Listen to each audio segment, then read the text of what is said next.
Welcome, all Gunning To Old Trafford here, guys, with your host, Eb and Shady, and welcome back, guys. An absolutely amazing episode in store for you guys.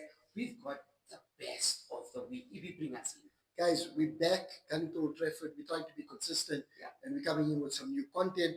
The idea behind Best of the Week, we're going to be focusing on what we believe. And again, football is all about opinions. Yeah. What we feel is the best match of the week, the best goal of the week, the best save of the week, and finally, the best play of the week. And that's going to cut across all 20 teams in the Premier League. So we're not looking just at Manchester United and Arsenal, obviously. So with that, we'll start off on the best match of the week.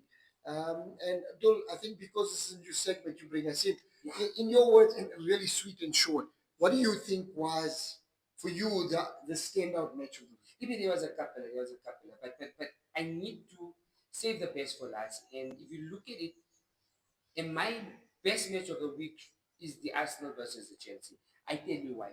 Chelsea never scared Arsenal. Chelsea came out there robust. They came out there to fight with 10 men. They still stood toe to toe. We couldn't break them down. When they went to 10 men, they closed shop. They parked the bus. They gave us his Arsenal. And it's a good lesson for us to go back and go fix it. They gave us a taste of our own medicine with the winner, the way they defended the set pieces. Now the reason, guys, I'm saying this was the best match is because it was the best team so far this season that were prepared for the Arsenal. Let's be honest. I mean, Arsenal were hammering everybody. After the Liverpool defeat, they hammered everybody. But to get a team and play and go toe to toe with the Arsenal at this time of the season, I got to give him.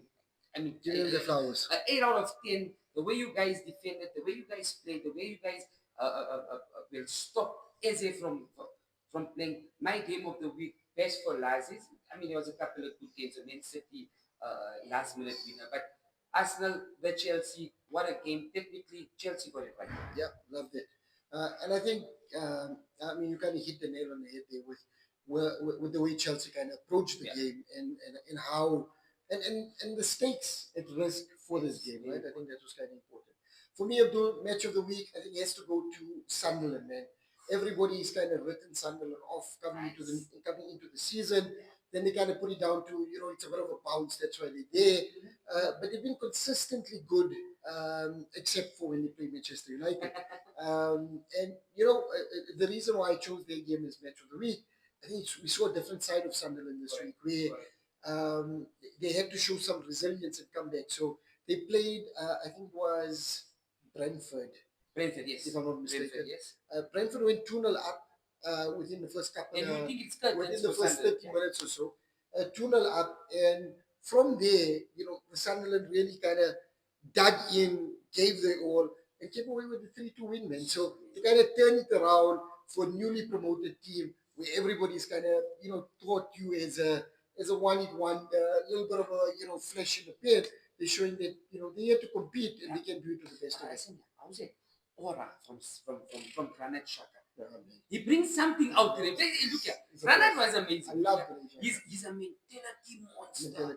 And when they were 2-0 down and he like got into them, and the one guy was like, but in the second half we pulled this guy and he said, we're going for this. So Granit Xhaka, mentality monster. Brilliant stuff. So that's it. That's our matches of the week. Let us know what you think and what yours, what your matches are. We move on to the goal of the week. Goal of the week. Goal of the week. I think I'll go here. I'll go first Go on for this it, one. go for it, For go me, for it. I think there were some amazing goals this week. I think some really good team goals where the ball was moving really nicely. Some good, what would you call it?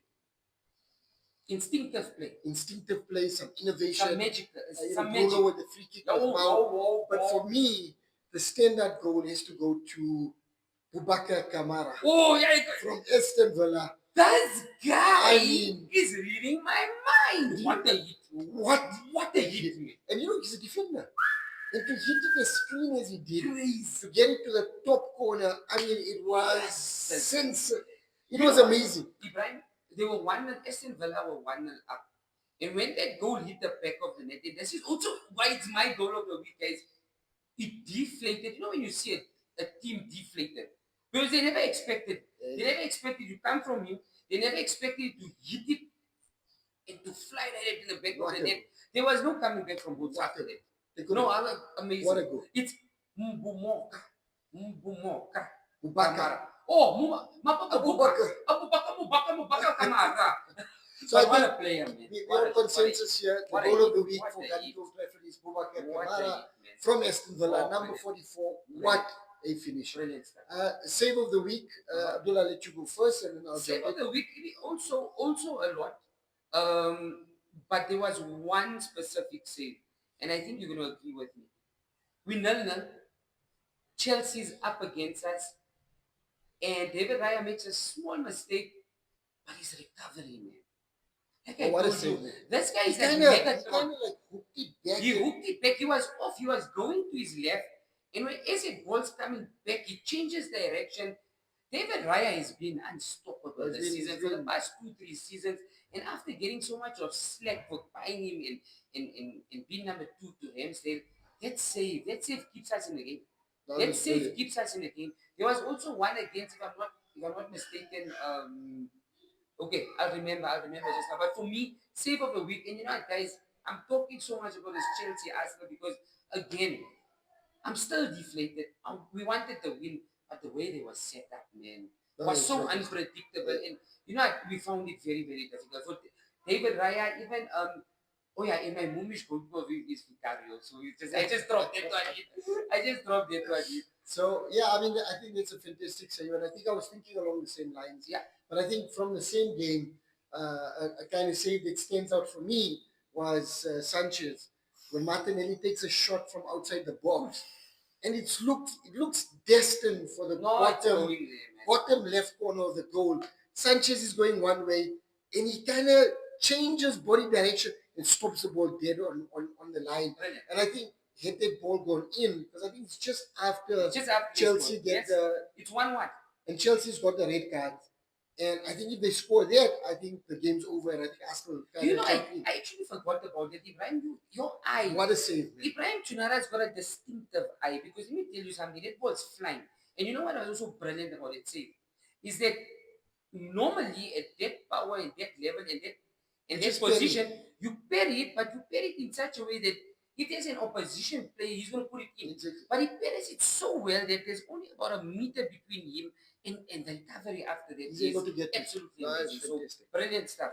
So I think again the Arsenal game, you kind of validated. But Ibrahim, just very quickly, I want to speak quickly and just very quickly about Lemons. Lemons.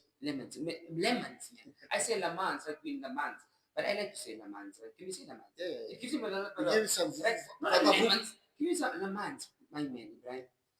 But he's brought so much. He's brought so much calm. There's something happening. He's shot stopping, his positioning. Also a couple of good saves here and there, 50-50. But it's something which you guys need just to solidify. Exactly. I think with Onana and Bayender, we kind of had a bit of nerves in the back, and I think he just kind of solidifies it. Yeah. Amazing. We move on to the player of the week. For me, again, I think kind of stands out. I think there were a few players. I think for me, Josh Zirkzee kind of showing his fortitude, kind of taking in all of the noise, stepping up and getting a really important goal for Manchester United. Mason Mount again with a really clutch goal. Isak, kind of getting back on the score sheet, not listening to the noise. But for me, I think the player that stands out for me, for sure, for this week, Reece James. Oh, yeah. I mean, that boy, obviously, he's come through Cobham. He's a Chelsea graduate. But you can see it means so much to him, man. And when Chelsea goes one man down, he kind of takes control of the team like a captain should. And he kind of pushes them on. He sets them up in such a way that they all kind of, move to his behaviors. And when you talk about how Chelsea set up in that mental fortitude to be able to lock it down, I think that kind of came from Reece James. And for, coming against Arsenal, who are champions-elect, kind of driving themselves forward, 10 men, to be able to lock yourself down and kind of show that type of a performance, Reece James, for me, player of the week. Amazing. He's doing very well. I mean, I'm very underrated. But what a worker, man. What a worker. So yeah, even it's brilliant. Like, guys, there's a couple of players that really ticked my fancy this weekend. And you know what? I'd like to start off with Mason Mount. With all the noise, with all the pressures of that number 7, guys, this boy's a baller. Baller. He wasn't bought from Chelsea for nothing. This boy is a baller. If he can keep fit. Ibrahim, you guys have got yourself a small little general in the midfield. It's the first time he's played 90 minutes in a long time, man. But how's his clever? How's his decision making? And I mean, guys, you take nothing away from Manchester United. Bruno Fernandes shift as well. I mean, you had Isak, I mean, in the Chelsea game, you had Cancelo before his red card. He was dominating. I mean, Marino had to drop back, but I would like to go with Mason Mount for me this week because of all the noise, all the pressures. He's an English boy. He's a boy that needs to now pull up his pens. The World Cup is next year. And you can't leave a Mason Mount behind. I don't think you can. Look, there might be a lot of people that will disagree with me. But with that goal, he goes on now and he plays. Give him a few games. Keep him fit. That boy is a baller. He's a baller. For me, Mason Mount definitely. But also in the same breath, how was it baller for Bukayo Saka? What a ball. What a Ibrahim on his left, he goes right, he goes left again, and he whoops it in. Sorry, I just had to say that. Okay, but for me, guys, Mason Mount, and just because of the sheer dedication, the sheer wanting to be better, and the sheer quality, and you know that Mamba mentality to say, you know what, you guys all think I'm going to fail, you guys all think I'm not doing well, but the manager has kept his what's that word? His No, I mean, the manager knows what he's doing. Of course. You of can see he course. knows what he's doing. And when Mason drops a bit deep and he plays it ball, guys, please watch Mason Mount and Bruno Fernandes move that ball in the midfield. It is amazing. Martinez back, Mason Mount back. Watch a different Manchester United. Sorry, I type out. You went on a Mason bit of a Mount, tangent. number 7, 6-7. I always love the 7 from Manchester United. No, love it. So yeah. Guys, new segment, best of the week. Let us know what you think. And let us know your thoughts on who's your best. What were your best moments of the week? Don't forget to like, share, subscribe, hit the bell notification. And Abdul with that. We are Gunning Gunning To To Old Old Trafford. Trafford. Thank you guys.